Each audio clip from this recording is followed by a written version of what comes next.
Bonjour à tous, bienvenue sur la chaîne d'Estelle Budget. J'espère que vous allez bien, que votre semaine budgétaire ou votre mois budgétaire se passe bien. Aujourd'hui, je voulais vous parler du budget annuel. Donc le budget annuel, c'est une manière de faire son budget. Au lieu de le faire au mois, on le fait sur une année entière. Donc normalement de janvier à décembre. Donc ça permet une vision globale des dépenses et de pouvoir provisionner et budgéter toutes nos dépenses sans avoir à sortir des grosses sommes. Je pense notamment aux impôts du jour au lendemain sans avoir provisionné tout ça. Donc, je vous ai fait des petits... donc, le but de la vidéo, c'est de voir qu'est-ce qu'un budget annuel, quels sont les avantages, les inconvénients, comment l'établir et comment est-ce que moi je vais faire donc pour cette année 2023. Donc, les avantages, c'est avoir une vision globale des dépenses, une prévision qui évite le découvert, puisque si on provisionne suffisamment, ça permet de ne pas ponctionner la totalité de son salaire sur le mois pour payer une grosse facture. Et puis également de contrôler les dépenses et donc d'amener à une sérénité budgétaire. Les inconvénients, selon moi, donc, c'est soit de trop gonfler les montants qu'on doit provisionner, et à ce moment-là, on peut avoir des difficultés pour atteindre la somme, soit au contraire, ne pas provisionner suffisamment et du coup tomber dans un découvert potentiel.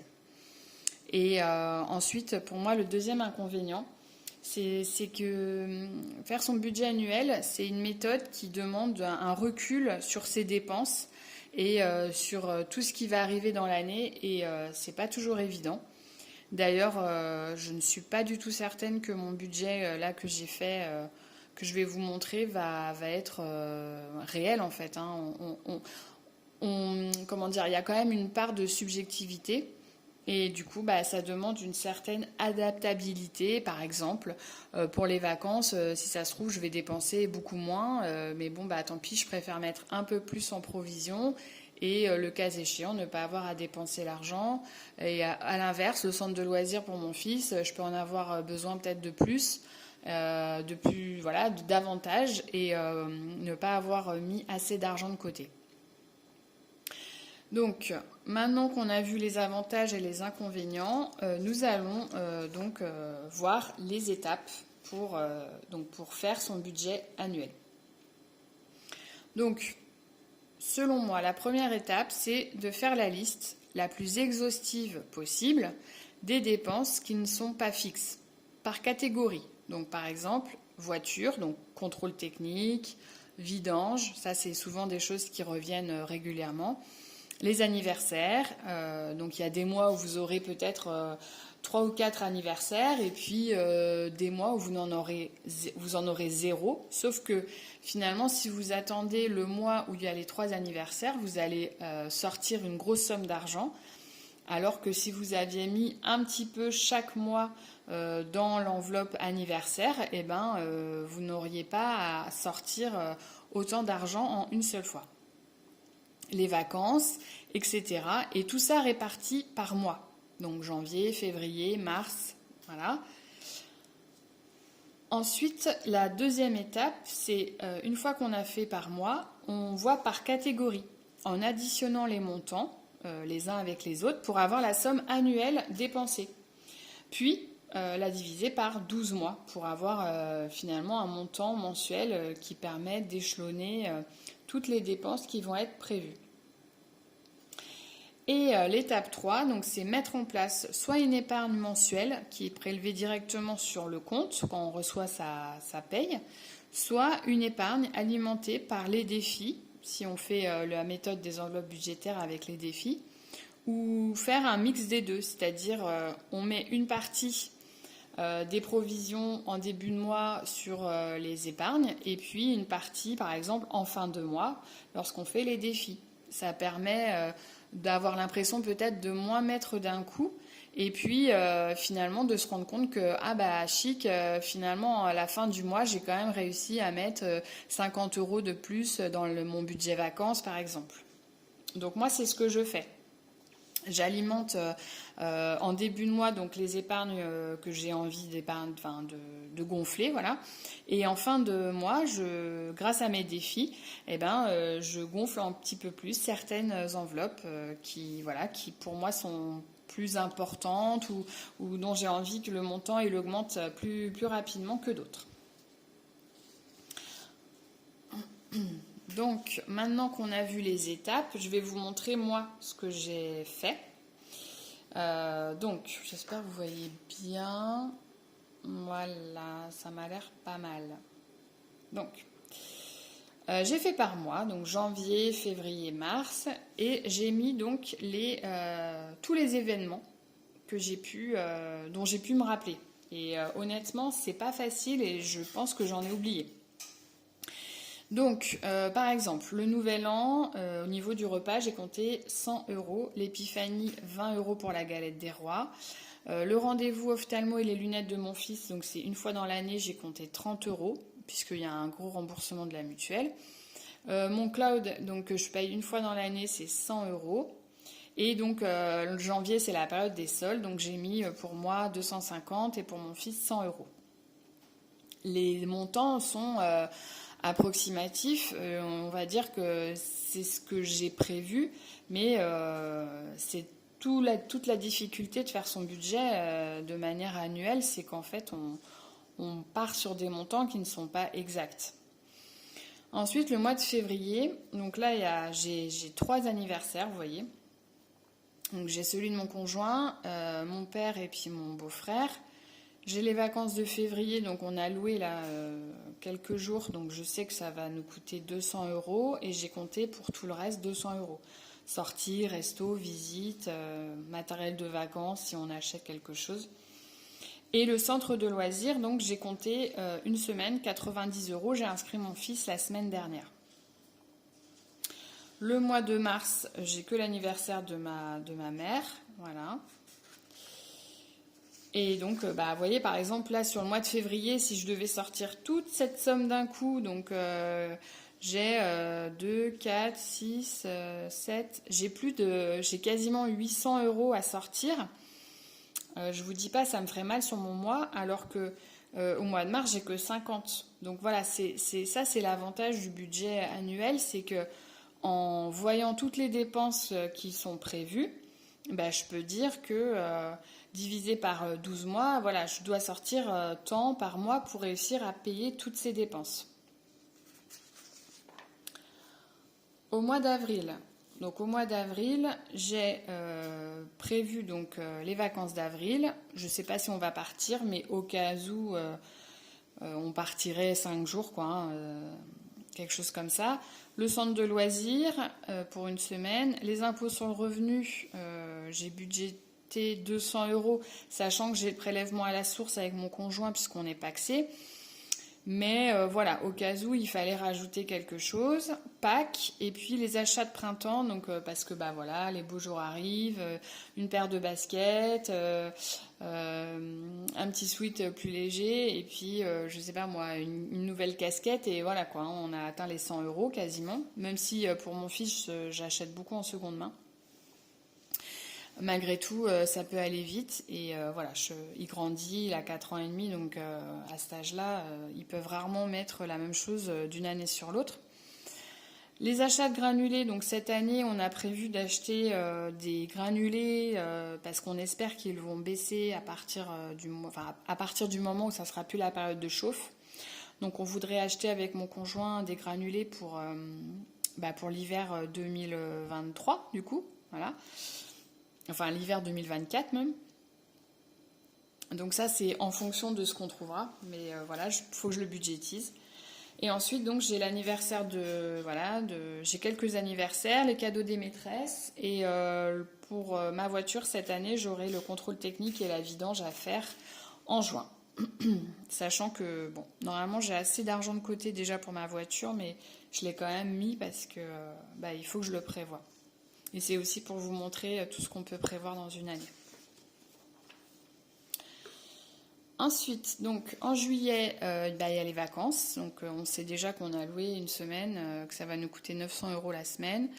Ensuite, donc resto, sortie, visite, j'ai compté 350 €. Essence, péage, souvenir, 200 €. Centre de loisirs, 200 € parce que mon fils, il va bien y rester 15 jours, je pense. Quelques anniversaires. Et puis en juillet, on redécouvre les soldes d'été. Donc je me suis mis 250 € une enveloppe pour moi. Au mois d'août, donc 200 € de centre de loisirs, les vacances et puis le sport de mon fils puisque il va falloir racheter sa licence de hand et ça coûte 70 €. Voilà. Ensuite, donc septembre, les achats de la rentrée des classes. Donc là, j'ai mis 150 parce que je ne sais pas exactement, mais voilà, encore une fois, il y aura des vêtements, etc. L'entretien, le ramonage de notre poêle à granulés, 150 €. Et l'anniversaire de notre fils, donc là j'ai mis 100 € pour les cadeaux et 150 € pour l'anniversaire, donc ce qui fait un total de 250 €. Là j'ai mis divisé par 2, mais de toute façon après on notera ensemble les sommes qui vont être divisées. Mais évidemment, c'est pas moi qui paye la totalité, on partage ça avec mon conjoint. Il y a des choses par contre que je paye seule. Mes soldes, c'est moi qui les paye, mais par contre l'anniversaire de notre fils, c'est en commun. Ensuite, donc en octobre, j'ai un anniversaire. La taxe foncière qui tombe. Donc nous, c'est une maison et on paye 1200 € de taxe foncière pour la maison. Et on la paye en une fois. Voilà, on n'est pas mensualisé. Les vacances de la Toussaint, j'ai mis 200 € pour les loisirs, les sorties. Il fait encore beau à la Toussaint, on est amené à sortir. Et puis le centre de loisirs, donc une semaine. En novembre, c'est mon anniversaire, donc j'ai mis 100 €, mais en vrai, je sais pas trop, c'est plus si je fais un repas un petit peu amélioré. Voilà. La taxe d'habitation, nous, cette année, on a payé pratiquement 150 € de taxe d'habitation et c'était pas la redevance audiovisuelle, c'était la taxe d'habitation parce qu'on n'est pas exonéré. Et donc, j'ai un anniversaire. Et enfin, en décembre, donc j'ai noté pour les cadeaux de Noël 400 €, le repas 200, le péage 50 parce que souvent on fait Noël chez mes beaux-parents et le péage, ça coûte très cher là où on va. Les vacances de Noël, pour les sorties, les visites, si on fait un petit spectacle, voilà. Les cadeaux à la maîtresse. Et parce que moi je fais un cadeau, donc d'ailleurs je l'ai noté ça normalement. Attendez, excusez-moi. Oui, voilà. En juin, j'avais déjà noté cadeau maîtresse et puis pour la SEM, puisque nous c'est une école privée, donc c'est pas une ATSEM mais une ASEM. Donc 50 €. Et puis pareil, au mois de décembre, puisque je fais aussi un cadeau pour la fin d'année. Et puis les cadeaux des collègues, puisque je fais aussi des cadeaux à mes collègues. Donc voilà, j'en ai pour à peu près 50 €. C'est ce que j'ai eu cette année comme frais. J'ai remis le même montant. Donc là-dedans, vous voyez pas l'école ni la restauration, puisqu'en fait, on paye en une seule fois. En début d'année, comme ça, on n'a pas à payer tous les mois. Et cette année, ça a été mes beaux-parents qui ont payé l'école de notre fils et sa cantine. Ce qui fait que j'ai pas eu à le payer. Donc je l'ai pas provisionné parce que je pense que l'année prochaine, ça sera pareil. Et si jamais c'est pas le cas, il va falloir que je rajoute ça. Et ça nous coûterait environ 80 € 80 € pour moi, 80 € pour mon mari, pour mon conjoint par mois. Voilà. Donc tout ça fait un total annuel par catégorie. Donc on va noter ensemble. Donc en bleu c'est la totalité et en rose vous allez voir c'est ce que moi je vais payer. Donc pour les fêtes, donc ça fait 420 €, donc divisé par 2, ce qui fait 210 €. L'anniversaire, donc on a dit 780, mais là-dedans j'ai que 625 puisque dans les 780 il y a l'anniversaire de mon chéri, donc il participe pas à son anniversaire. Les vacances, 2850. Alors honnêtement, je ne pense pas qu'on en aura pour autant. Mais, pardon, je me suis trompée, 1425, voilà. Mais bon, voilà, je préfère budgéter un peu plus. Et puis, parce que cette année, c'est un peu particulier, je sais pas trop. Je sais pas trop. Le centre de loisirs, donc 670 €. Donc là, c'est pareil, c'est une approximation. Par contre, le cloud, donc là, c'est sûr, c'est 100 € l'année. L'entretien du poil, donc c'est 150. Donc ça fait 75 €. Vêtements, chaussures pour mon fils, donc 350 divisé par 2, ça fait 175. Et les soldes, pour moi, donc ça fait 500. Les lunettes, donc les lunettes, on a dit 30 €. Donc ça fait 15 € pour moi. Et les impôts, donc hors prélèvement à la source, je me suis noté 200 € pour moi puisque mon conjoint est un peu plus prélevé à la source que moi. Donc s'il y a quelque chose à rattraper, ça sera à moi de le faire.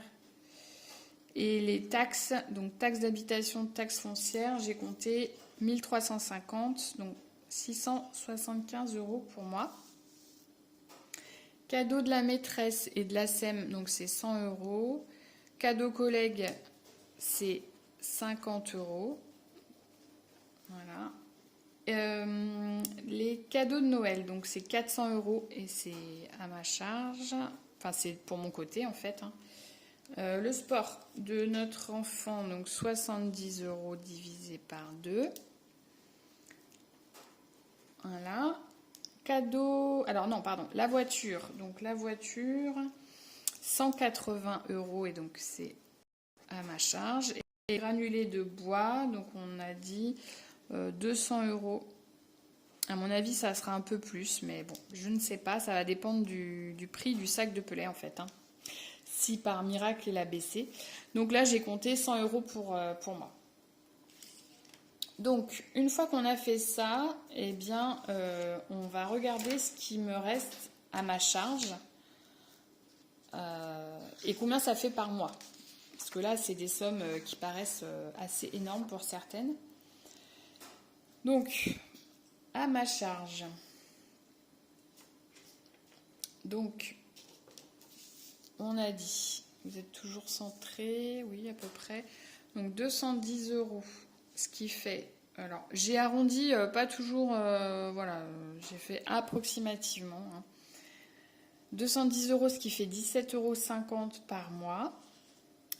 625 € d'anniversaire, ce qui fait 52 € par mois.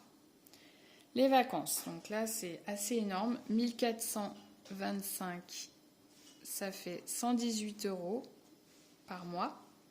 Centre de loisirs, 335. Donc là, ça fait 28 €. Tout de suite, c'est un peu plus digeste. Le cloud, donc c'est 100 €. 100 €, donc ça fait 8 € par mois. Et l'entretien du poil, ça fait 75, pardon. Et donc 75 €, ça fait 6,25 € par mois. Voilà, vêtements, chaussures pour Maxime. Donc là, 175 € et donc ça fait 14,50 €. Voilà, pour moi, 500 €. Alors, ce qui est énorme, je vous l'accorde, mais bah écoutez, j'espère que je dépenserai pas tout ça, honnêtement. Donc, alors ça fait donc 41 € par mois. Lunettes, on a dit 15 €. Donc là, c'est un peu ridicule, 1,25 €, mais bon, ça se compte quand même. Les impôts sur le revenu, 200 €. Donc ça fait 16,66 €. Les taxes, donc ça fait 675, donc ça fait donc 56,25 € par mois. Et on arrive au bout. Cadeau maîtresse, donc 50. Cadeau collègue, 50. Cadeau de Noël, 400. Voilà. Donc du coup, ça fait 33 € par mois pour les cadeaux de Noël. 4,16 € pour les collègues et pour la maîtresse, pareil. Voilà. Le sport, donc le sport, 35 € par an. Donc ça fait 2,92 €. La voiture, 180 €. Donc si vous entendez un souffle, c'est mon poêle qui se met à chauffer. Et les granulés, donc 100 €. Et donc 100 €, ça correspond à 8 € par mois. Ce qui fait un total par an, attention, c'est là où on se dit, mon Dieu, voilà, 5 150 €, soit 430 € par mois. Et là, vous voyez quand même que faire un budget annuel, c'est quand même très, très, très important. Parce que si on m'avait dit que pour payer tout ce que j'ai à payer, ce qui ne me semble pas non plus, mis à part les vacances et les soldes, pour moi, ça ne me semble pas non plus fou. Enfin, je veux dire, voilà, 600 € pour les anniversaires sur une année, sachant qu'avec mon conjoint, on se fait des cadeaux à peu près de 250 € minimum. Bon, bah voilà, sauf que quand on compte 5150 et ce qui correspond à 430 €, bah là, on se dit, ouais, d'accord, c'est très très important parce que j'aurais jamais mis autant de côté si j'avais pas fait ça. Donc voilà. J'espère que ça vous parle aussi. Dites-moi en commentaire si vous faites des budgets aussi annuels. Moi, j'ai commencé l'année dernière, mais je l'avais fait de manière un peu plus succincte. Mais ça m'avait permis quand même de faire mes épargnes en fait. Mais là, cette année, je l'ai fait vraiment avec beaucoup plus de précision. Et écoutez, faut que j'arrive à mettre ça de côté tous les mois. Je mets à peu près 100 € de moins là, en ce moment. Donc je vais... voilà, donc ça c'est la conclusion que je me suis faite. Donc 5150, c'est ce que je dois mettre de côté. Et si je regarde mon... attention, tout est fait à la main, voilà. Mais bon, comme quoi il n'y a pas besoin de beaucoup de choses pour faire, ses comptes et ses provisions et tout ça. Donc ça en fait c'est donc décembre, parce que j'ai commencé en 2022 à provisionner pour 2023. De décembre 2022 à décembre 2023, là j'ai mis les catégories dans lesquelles j'épargne tous les mois quelque chose. Et j'ai mis la somme que j'ai besoin d'épargner, alors pas pour atteindre mes prévisions, mais pour être réaliste en fait par rapport à ce que je peux mettre en épargne, parce que j'ai pas non plus un salaire qui me permet de mettre 1000 € d'épargne par mois. Enfin, du moins, c'est même pas une question de salaire, c'est une question de choix budgétaire, quoi. Mais moi, j'ai un crédit de plus de 1000 €, donc si vous voulez, c'est un peu compliqué. Et ce que j'en ai tiré, c'est que j'arrivais, si je respecte tous les mois à anniversaire, par exemple, mettre 60 € par mois jusqu'en mai et ensuite en juin jusqu'en novembre à mettre 40 €, ça me fait 600 €. Or là, si je reprends mon tableau qui me reste à ma charge, il me manquerait 25 €. Bon, c'est pas catastrophique 25 €. Par contre, les vacances, 1425. Et bien là, 880. Alors vous me direz, j'ai peut-être été un petit peu gourmande sur les vacances, mais honnêtement, vous voyez bien, en vacances, on dépense quand même pas mal, quoi. Donc bon, je sais pas. Cette année, je vais voir ce que ça donne. Mais toujours est-il que là, si je fais l'addition de toutes les sommes ici, j'ai 4000, je vais le mettre en plus gros, 135 €. Et sincèrement, je serais déjà très très heureuse puisque ça correspond à 345 € par mois. Si je ne me suis pas trompée. Voilà. Donc, je me suis dit, il me faut ça. J'aurai ça. hypothétiquement, dans le meilleur des cas, il me manque 1015 € à trouver. J'ai bien aimé le mot à trouver. Sous les sabots d'un cheval, non, non. Pardon. Donc, du coup, je me suis dit, écoute, mes défis que je fais toutes les semaines avec mes enveloppes hebdomadaires, ça me sert à gonfler mes épargnes.